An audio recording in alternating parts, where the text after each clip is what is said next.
أهلا وسهلا فيكم.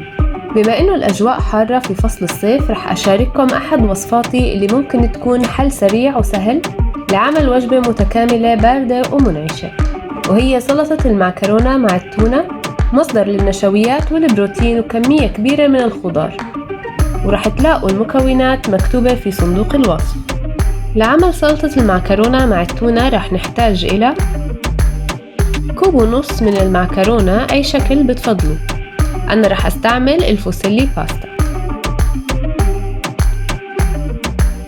فلفلة حمراء مقطعة إلى مكعبات، فلفلة صفراء مقطعة إلى مكعبات، جزرة مبروشة، 1 كوب من الفاصوليا الحمراء المسلوقة، علبة تونة مصفاة،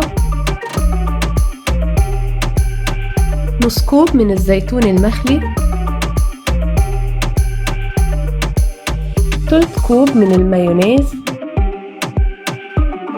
معلقة ونص كبار من الخل الأبيض، نص معلقة من الملح، ونص معلقة من الفلفل. أول خطوة رح نسلق المعكرونة حسب الإرشادات المكتوبة على الكيس، وبعد ما سلقناها رح نترك المعكرونة حتى تبرد. على المعكرونة رح أضيف الفلفل الأحمر،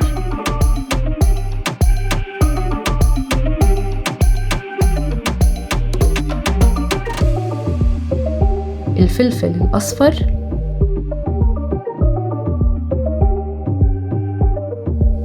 والفاصوليا الحمراء، الجزر المبروش،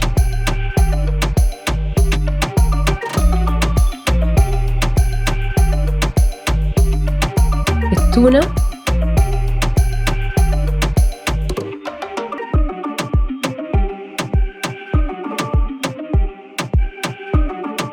والزيتون المخلي، وبنقلب المكونات مع بعضها.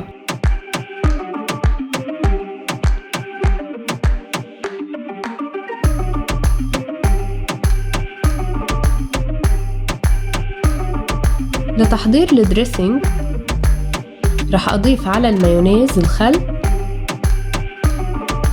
والملح والفلفل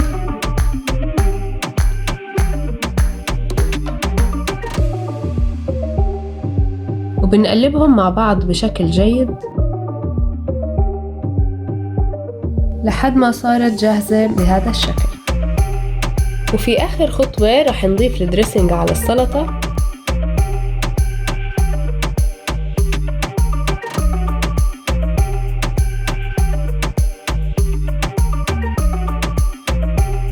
وبعدين بنقلب كل المكونات مع بعض.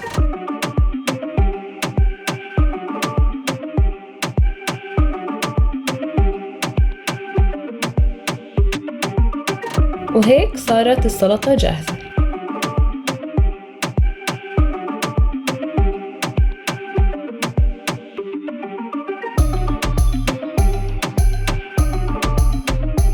وصفتنا سهلة وشهية ومتأكدة إنها رح تعجبكم.